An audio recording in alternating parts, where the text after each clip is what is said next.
Hello friends, welcome back to cinema secrets. இன்னைக்கு ரொம்ப இன்ட்ரெஸ்டிங்கான ஒரு கண்டென்ட்டோட வந்திருக்க நண்பர்களே. அது என்ன கண்டென்ட் அப்படின்ற மாதிரி பார்த்தீங்கன்னா, இது கம்ப்ளீட்டான சினிமா ரசிகர்களுக்கான ஒரு வீடியோ அப்படின்ற மாதிரி சொல்லலாம். அதாவது சினிமாவில் நாம பார்த்து அடிச்சு துவச்சி பழகி போன பல நடிகர்களோட டெபியூ ஃபிலிம், அதாவது அவங்களோட முதல் படம் எதுன்னு கேட்டால் கண்ணை முடிக்கிட்டு நம்ம சொல்லுவோம். ரஜினினா அபூர்வ ராகங்கள், கமலஹாசன்னா வந்து களத்தூர் கண்ணம்மா, விஜய்னா நாளைய தீர்ப்பு, சூர்யானா நேருக்கு நேர் அப்படின்ற மாதிரி சொல்லுவோம் பார்த்தீங்களா. ஆனால் இதில் ஒரு சில நடிகர்களோட முதல் படம் இதுவாக தான் இருக்கும் அப்படின்ற மாதிரி இன்னி வரைக்கும் நம்ம நம்பிட்டு இருப்போம். ஆனால் அது உண்மை கிடையாது. இவங்களோட டெபியூ ஃபிலிம் இது கிடையவே கிடையாது. அதுக்கு முன்னாடியே ஒரு சில படங்களில் ஜூனியர் ஆர்டிஸ்ட் கேரக்டர்லாம் இவங்க பண்ணிட்டாங்க. ஸோ அந்த நடிகர்கள்லாம் யார், அவங்க எந்தெந்த படத்தில் வந்து டெபியூ ஆயிருக்கிறேன் அப்படின்னு சொல்கிறத தாண்டி சில விஷயங்களை நம்ம கிட்ட சொல்லாமே மறைச்சிருக்கிறாங்க. ஸோ அந்த நடிகர்கள் யாரு, அவர்கள் நடித்து நமக்கு தெரியாத படங்கள்லாம் என்ன அப்படின்றத இந்த வீடியோவில் நம்ம தெள்ள தெளிவாக இன்ட்ரெஸ்டிங்காக பேச போகிறோம் நண்பர்களே. அதனால இதுக்கு மேலே இன்ட்ரடக்ஷனை வளர்க்காம நேரம் கடத்தாமல் நேராக வீடியோவில் போவோமா. இப்போ இந்த லிஸ்ட்டில் முதலாவதாக சொல்ல போகிறது நம்ம மிர்ச்சி சிவா அவர்கள். மிர்ச்சி சிவா அவர்களோட முதல் படம் எதுன்னு கேட்டால் யாரை கேட்டாலும் சொல்லுவாங்க, அட சென்னை 6,28,000 தானே அப்படின்ற மாதிரி சொல்லுவாங்க. இதுக்கு முன்னாடி இவர் என்னப்பா பண்ணிட்டு இருந்தார் அப்படின்னு கேட்டாலும் ரொம்ப தெளிவாக சொல்லுவாங்க நம்பாலு. ஆமாப்பா, இவர் வந்து ரேடியோ மிர்ச்சியில் ஆர்ஜேவாக ஒர்க் பண்ணிட்டு இருந்தார். அதுக்கப்புறம் இவரோட அழகையும் இவரோட திறமையும் பேச்சு திறமையும் பார்த்து நம்ம வெங்கட் பிரபு அவர்கள் வா என் படத்தில் நடி அப்படின்னு கூட்டின்னு போன மாதிரி தான் சொல்லுவாங்க.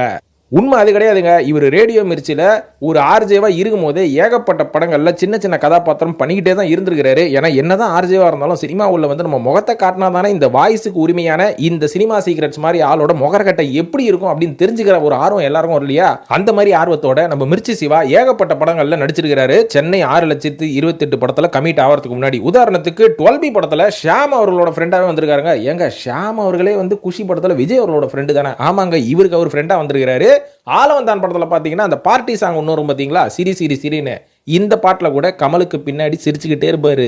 சிரிச்ச மூஞ்சா இருக்கிறார்ல மனுஷன். இது மட்டும் இல்லாமல் விசில் அப்படின்ற ஒரு படத்தில் ஜீவா அப்படின்ற கேரக்டர் பண்ணியிருப்பாங்க. ஸோ இந்த கேரக்டரோட ஃப்ரெண்ட் ரோலாகவும் நம்ம மிர்ச்சி சிவா அவர்கள் நடிச்சிருக்காரு. இத்தனை கப்பலை தாண்டி தான் மனுஷன் கரைக்கே வந்திருக்கிறாருங்க. அதாவது ஆர்ஜேவா இருந்த மிர்ச்சி சிவா சென்னை 6,28,000 படத்தில் எப்படி வந்தாருன்னு பார்த்தீங்கன்னா, அந்த காலகட்டத்தில் மிர்ச்சி சிவா வந்து ஆர்ஜேவா இருக்கும் போது அவரோட கமெண்ட்ரியில் ஏகப்பட்ட லோக்கல் கிரிக்கெட் மேட்சஸை இவர் கமெண்ட்ரி பண்ணுறது உண்டு.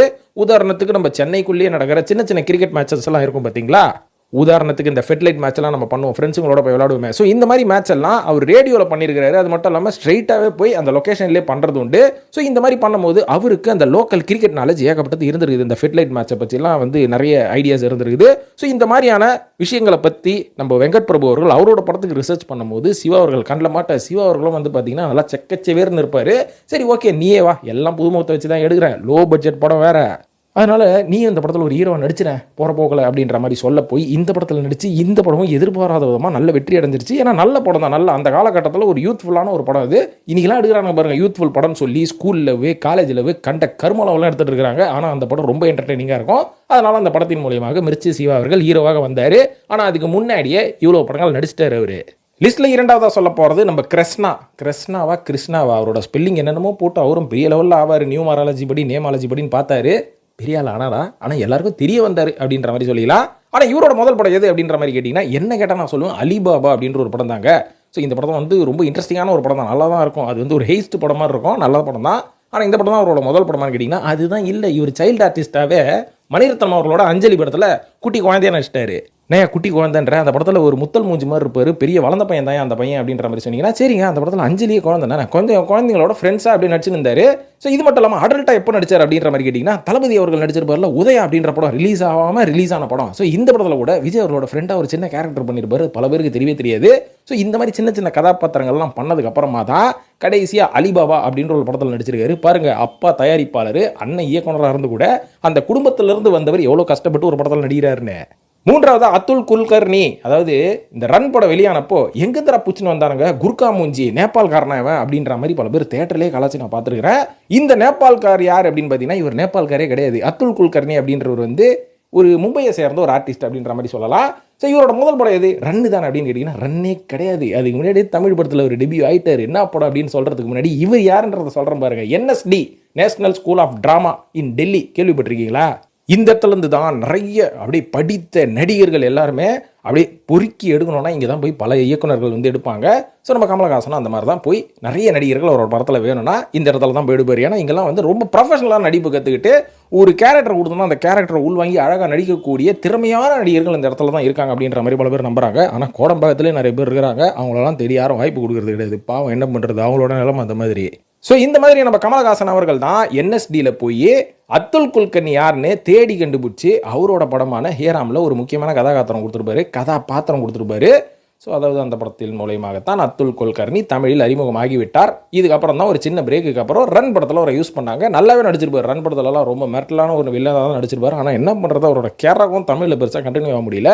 ஏன்னா முகரக்கட்ட அந்த மாதிரி உடனே ஹியூமிலியேட் பண்ணுறேன், அதுக்கப்புறம் சர்க்காசம் பண்ணுறேன் அப்படின்ற மாதிரி நினைக்காதீங்க. அவரோட முகம் வந்து நேபாளக்கார மாதிரி இருக்கிறனால அதிகமாக தமிழ் படங்களில் அவரால் பயணம் செய்ய முடியவில்லை. அப்படிதான். நான்காவதாக நட்டி நடராஜன் சுப்பிரமணியன் அவர்கள். அவர் வந்து பேசிக்கலி ஒரு சினிமாட்டோகிராஃபர் தானே. நாங்கள் நிறைய வீடியோவில் பார்த்துட்டோம், நிறைய விஷயங்கள் படிச்சிருக்கோம், நட்டி பற்றி எங்களுக்கு நல்லாவே தெரியுமே அப்படின்ற மாதிரி சொன்னீங்கன்னா தெரிஞ்ச வரைக்கும் இருக்கட்டும். தெரியாத ஒரு விஷயம் சொல்லட்டுமா? அதாவது இவர் வந்து ஆரம்பத்தில் அனுராக் கஷ்யப் மற்றும் ராம்கோபால் வர்மா இவங்களோட படங்கள் எல்லாம் ஒரு மெயினான சினிமாட்டோகிராஃபர் இவர் தான். பிளாக் ஃப்ரைடே போன்ற படங்கள்லாம் இவர் தாங்க சினிமாட்டோகிராஃபி பண்ணியிருக்காரு. வேற லெவலில் இருக்கும் அந்த படத்தோட பிக்சரைசேஷன்லாம். ஸோ இதெல்லாம் பண்ணவர் ஒரு நடிகராக எப்போ அறிமுகமானார் அப்படின்றதுக்கு முன்னாடி இவர் சினிமாட்டோகிராஃபராக வேறு என்னென்ன பண்ணியிருக்காரு தெரியுங்களா? நம்ம தனுஷ் அவர்களோட ராஞ்சனா, ஹாலிடே என்ன படம், இங்கே வந்து நம்ம துப்பாக்கி பண்ணல, அங்கே வந்து அக்ஷய்குமார் பண்ணார். அந்த படம் ஜவ்வே மெட், இந்த மாதிரி படங்கள்லாம் பண்ணார்.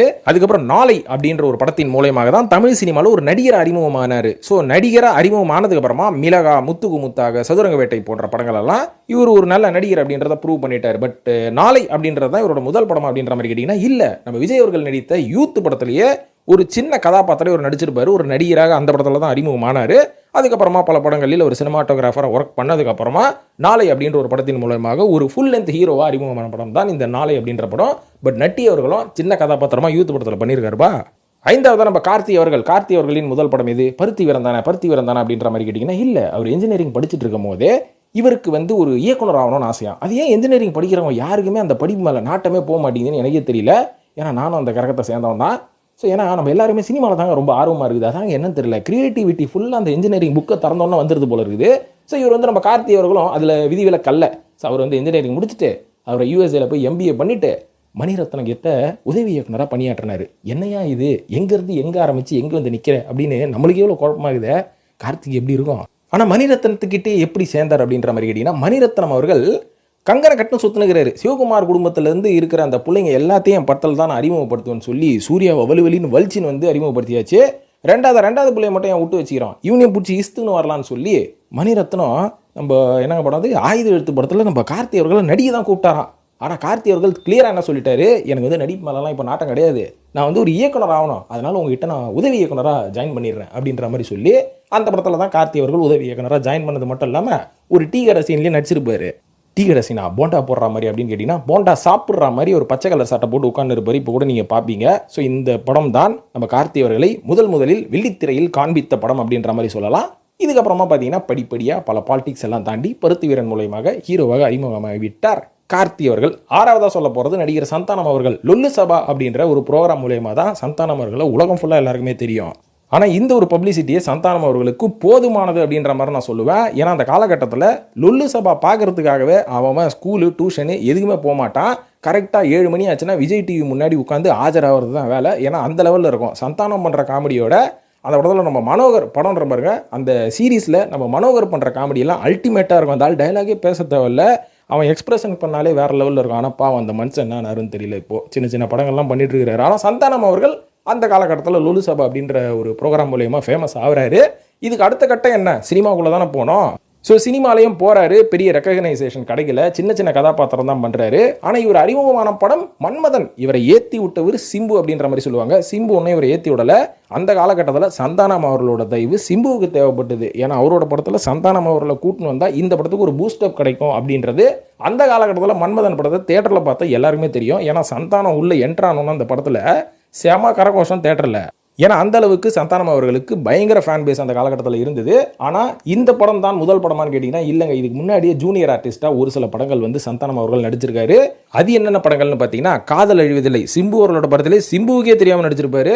அதுதான் சிம்பு அவர்களோட லட்சணம் அப்படின்ற மாதிரி சொல்லுவேன். இது மட்டும் இல்லாமல் பேசாத கண்ணும் பேசும் அப்படின்னு நம்ம குணால் படத்துலேயும் நடிச்சிருப்பாரு. இதெல்லாம் தாண்டி தான் சந்தானம் அவர்கள் சிம்புவால் ரெகக்னைஸ் பண்ணப்பட்டு மன்மதன் படத்தில் உள்ள வந்தார் அப்படின்றது ஒரு சின்ன கதை. இப்போ இவரை தொடர்ந்து 7வதா சொல்ல போறது ஸ்ருதி ஹாசன் அவர்கள். ஸ்ருதி ஹாசன் அவர்களோட முதல் தமிழ் படம் எது அப்படின்னு என்ன கேட்டீங்கன்னா 7ஆம் அறிவுன்னு பல பேர் சொல்லுவாங்க. ஆனா முதல் படமே எது, ஒரு அடல்ட்டா ஒரு ஹீரோயினா நடிச்ச படம் லக் அப்படின்ற ஒரு ஹிந்தி படம் தான். இந்த 2 படத்தையும் பார்த்தேன். 2 படத்துலையும் ஸ்ருதி ஹாசன் என்னதான் மாடர்னா இருந்தாலும் வாயை திறந்தா தமிழ் ப்ரொனவுன்சியேஷன் சரியாவே வரல, கஷ்டப்பட்டு தான் பேசுவாங்க. இன்னைக்கு ஒரு அளவுக்கு கொஞ்சம் தேறிட்டாங்கன்னு நினைக்கிறேன். ஆனால் இதுதான் முதல் படமா, 7ஆம் அறிவு தான் முதல் தமிழ் படமா அப்படின்ற மாதிரி கேட்டிங்கன்னா அதுதான் கிடையாது. இவங்களோட முதல் தமிழ் படம் ஹேராம் அப்படின்ற படம் தான். இந்த படத்தில் வல்லபாய் பட்டேல் அவர்களோட பெண்ணாக நடிச்சிருப்பாங்க ஸ்ருதி ஹாசன் அவர்கள் ஒரு சின்ன கேரக்டரில். இதுக்கப்புறம் யூஎஸ்ஏல போய் மியூசிக் படிக்கிறேன்னு போனதுக்கப்புறமா இந்த பக்கம் திரும்பியே வரல. வந்தவங்க நேராக தமிழ்நாட்டில் லேண்ட் ஆகாமல் மும்பையில் போய் லேண்ட் ஆகி அங்கே போய் ஹிந்தி படம்லாம் நடித்தாங்க. ஆனால் ரெஸ்பான்ஸ் சரியா இல்லை. ஏன்னா அப்பாவுக்கே அந்த இடத்துல ரெஸ்பான்ஸ் சரியா இல்லாமல் துரத்தி விட்டானுங்க. அதுக்குன்னு அப்பா நல்ல நடிகர் இல்லைன்னு சொல்ல முடியாது. அங்கே பாலிடிக்ஸ் ஏற்ற மாதிரி நெப்போட்டிசம் அந்த மாதிரி அதே மாதிரி இவரோட பொண்ணை வச்சு ட்ரை பண்ணலான்னு பார்த்தாரு. அங்கே வேலைக்கு ஆகலை. அதுக்கப்புறம் இங்கே வந்து தான் ஓரளவுக்கு கொஞ்சம் அப்படி தேறிக்கிட்டு இருக்கிறாங்க அப்படின்ற மாதிரி சொல்லலாம். 8வதா நடிகர் சித்தார்த் அவர்கள். பாய்ஸ் படம் தான் இவரோட முதல் படம் அப்படின்ற மாதிரி சொல்லுவீங்களா? ஆனால் என்ன கேட்டால் நான் அப்படி சொல்லவே மாட்டேன். ஏன்னா சித்தார்த் அவர்களோட முதல் படம் அவர் வந்து வெள்ளித்திரையில் அவரோட முகத்தை காமிச்ச படம் வந்து எதுன்னு பார்த்தீங்கன்னா கன்னத்தில் முத்தமிட்டால் அப்படின்ற ஒரு படம் தான். காரணம் என்னன்னு பார்த்தீங்கன்னா சித்தார்த் அவர்களும் தமிழில் ஒரு ஹீரோவாக அறிமுகமாகணும் அப்படின்ற ஒரு நோக்கத்தில் வரல. ஏன்னா அவருக்குள்ள ஒரு இன்ஃபீரியாரிட்டி காம்ப்ளெக்ஸ் என்றைக்குமே இருக்குமா. அதாவது நம்மலாம் வந்து பெரிய அழகெல்லாம் கிடையாது, ஸ்கூலு காலேஜிலலாம் நம்மலாம் போய் நின்னோன்னா எந்த பொண்ணும் நம்ம கிட்ட பேசவே மாட்டா அப்படின்ற மாதிரி நினைப்பாரா. ஆனால் இன்னைக்கு சாக்லேட் பாய் லிஸ்ட்டில் வந்துருக்கிறாரு. எப்படி காலம் மாறுது பார்த்தீங்களா? ஸோ இந்த மாதிரி கான்ஃபிடென்ட்டே இல்லாத ஒரு கிட் தான் நம்ம சித்தார்த் அவர்கள் அந்த காலகட்டத்தில் அப்படின்றாங்க. அதனால் நம்மலாம் ஹீரோ ஆக முடியாது, அதுக்கு பதிலாக நம்ம ஒரு நல்ல இயக்குனர் ஆகலாம் அப்படின்ற ஒரு எண்ணத்தில் இவர் என்ன பண்ணியிருக்காருன்னா மணிரத்னம் அவர்கள்கிட்ட உதவி இயக்குனராக ஜாயின் பண்ணுறதுக்கு முன்னாடியே பிசி ஸ்ரீராம் அவர்கள்கிட்ட ஒரு உதவி அசிஸ்டன்ட் சினிமாட்டோகிராஃபராக ஒர்க் பண்ண ஆரம்பிச்சிருக்காரு. அதுக்கப்புறம் பிசி ஸ்ரீராம் அவர்கள் தான் நம்ம மணிரத்னம் கிட்ட இவர் அறிமுகப்படுத்துறது. அதுக்கப்புறம் கன்னத்தில் முத்தமிட்டால் அப்படின்ற ஒரு படத்தில் உதவி இயக்குனராக பணியாற்றுகிறார் சித்தார்த் அவர்கள். இதுக்கப்புறம் பாய்ஸுக்குள்ள எப்படி நுழைஞ்சாருன்னு பார்த்தீங்கன்னா அது ரொம்ப இன்ட்ரெஸ்டிங்கான கதை. ஏன்னா அந்த காலகட்டத்தில் சங்கர் அவர்கள் இருக்கிற பெரிய ஹீரோவெல்லாம் வச்சு படம் எடுக்க முடியாது. ஏன்னா நம்ம கதைக்கு எவனோ 1 வருஷம்லாம் கால் ஷீட்டு 2 வருஷம் கால் ஷீட்னு கொடுக்க மாட்டான். அதனால நம்ம என்ன பண்ணுவோம், வித்தியாசமாக ஒரு அமெரிக்கன் பை அப்படின்ற ஒரு படம் வந்துருக்குது. இந்த படம் மாதிரியே தமிழில் நம்ம வந்து ஒரு அடல்ட் கண்டென்ட்டான ஒரு காமெடியான ஒரு யூத்ஃபுல்லான ஒரு படம் எடுப்போம்னு சொல்லி இந்த படத்துக்காக புதுமுகங்களாக தேர்வு பண்ணுறாரு. தேர்வு பண்ணும் போது தான் ஸ்கிரிப்ட் ரைட்டர் சுஜாதா இருக்கார் பார்த்தீங்களா, இவர் வந்து சித்தார்த் கிட்ட சொல்லி சங்கர் அவர்கள் ஒரு நல்ல கதை எழுதுறாரு. அந்த கதைக்கு நீ ரொம்ப ஆப்டா இருப்ப, அதனால நீ போய் இந்த ஆடிஷன் அட்டன் பண்ண போய் சித்தார்த் அவர்கள் அந்த ஃபர்ஸ்ட் ஆடிஷன்லேயே செலக்ட் ஆனதுக்கு அப்புறமா தான் பாய்ஸ் அப்படின்ற ஒரு படத்தின் மூலமாக ஒரு ஹீரோவா அறிமுகமாறாரு. ஆனால் இந்த படத்தில் ஹீரோவா அறிமுகம் ஆகிறதுக்கு முன்னாடியே கன்னத்தில் முத்தமிட்டால் படத்தில் சித்தார்த் அவர்கள் ஒரு சின்ன கதாபாத்திரம் பண்ணிட்டாரு. ஸோ இப்போ சித்தார்த் அவர்களை தொடர்ந்து 9வதா சொல்ல போகிறது நம்ம மியூசிக் டைரக்டர், நடிகர், ப்ரொடியூசர், எடிட்டர், வேற என்ன சொல்றது, விஜய் ஆண்டனி அவர்கள். விஜய் ஆண்டனி அவர்களோட முதல் நடிப்பு, முதல் ஹீரோவா எப்போ வந்தார் அப்படின்ற மாதிரி பார்த்தீங்கன்னா எல்லாருமே சொல்லுவோம் நான் அப்படின்ற ஒரு சைக்காலஜி த்ரில்லர் அந்த படத்தின் மூலயமாகத்தான். ஆனால் அதுக்கு முன்னாடி அவர் ஒரு படத்தில் சின்ன சின்ன கதாபாத்திரம் பண்ணிட்டார். அது தெரியுமா? சுக்ரன் அப்படின்ற ஒரு படத்தில் மியூசிக் டைரக்டர் அறிமுகமானது மட்டும் இல்லாமல் அவரோட முகத்தை ஒரு முதல்ல கிழக்கு கடற்கரை சாலை அப்படின்ற ஒரு படத்தின் மூலயமாக ஒரு சின்ன கேமியோ கதாபாத்திரம், அதாவது நவீன் குப்தா அப்படின்ற ஒரு கதாபாத்திரம் ஒரு ப்ரொஃபஸராக பண்ணியிருப்பாரு. ஸோ இந்த படத்தில் வந்து இதுதான் விஜய் ஆண்டனியா, என்னடா அது சம்மந்தமே இல்லை, இந்த சின்ன தம்பி படத்தில் வர ஒருத்தர் இருப்பார், எனக்கு கல்யாணம்னு வேற அவர் மாதிரியே இருக்கிறார் அப்படின்ற மாதிரி பல பேர் யோசிச்சிருப்பீங்க. ஸோ அப்படிலாம் இல்லை, நல்லா தான் இருப்பார். ஸோ இதுக்கப்புறமா பார்த்தீங்கன்னா TN07AL4777 அப்படின்ற ஒரு படத்தில் இந்த ஒரு பாட்டு வரும்ல ஆத்திச்சூடி, இந்த பாட்டில் முகமே தெரியாமல் ஒரு நிழலாக வந்துட்டு போவார். ஆனால் நான் படத்தில் பர்ஃபார்மன்ஸ் மனுஷன் அடித்து தூக்கிட்டாருங்க. 10வதாக நடிகர் அசோக் செல்வன் அவர்கள். அசோக் செல்வன் எல்லாரையுமே நம்ம எப்படி தெரியும், அசோக் செல்வன் ஒரு மனுஷன் இருக்கார் எப்படி தெரியும்னா, அந்த சூதுகோவம் அப்படின்ற ஒரு படத்தில் ஒரு 4 பேர் ஒரு பையனாக வருவார். அந்த 4 பேரில் ரொம்ப க்யூட்டாக இவர் ஒருத்தர் தான் இருப்பார், நல்லாவும் இருப்பார். ஸோ அப்போவே நம்மளுக்கு தெரிஞ்சு போச்சு அடுத்த சாக்லேட் பாய் அந்த பையன் வளவரம் போகிறான், பார்க்குறதுக்கு நல்லா இருக்கான், நல்லாவும் நடிக்கிறான் அப்படின்ற மாதிரி. ஆனால் இதுதான் அவரோட முதல் படமானு கேட்டிங்கன்னா இது இல்லைங்க. இதுக்கு முன்னாடி ஒரு படத்தில் நடிச்சிருக்காரு, ஆனால் சரியான ஆப்பு வாங்கியிருக்காரு அந்த படத்தில். அது என்ன படம்னு பார்த்தீங்கன்னா இந்த பில்லா 2 படம், பில்லாட்டுன்னு ஒரு படம் பார்த்துருப்போம் இல்லைங்களா. இந்த படத்தில் இவரை தான் வந்து சின்ன வயசு அஜித்தா யூஸ் பண்ணுறதுக்காக இவரை வச்சு பல சீன்ஸு பல ஃபோட்டோ ஷூட்ஸ் எல்லாம் எடுத்துருக்காங்க. ஆனால் இவரும் வந்து இந்த படம் ரிலீஸ் ஆகிறதுக்கு முன்னாடி பயங்கர கனவுல இருந்திருக்காராம். அஜித்துக்கே வந்து சின்ன வயசு அஜித்தா நான் தான் நடிச்சிருக்கேன்.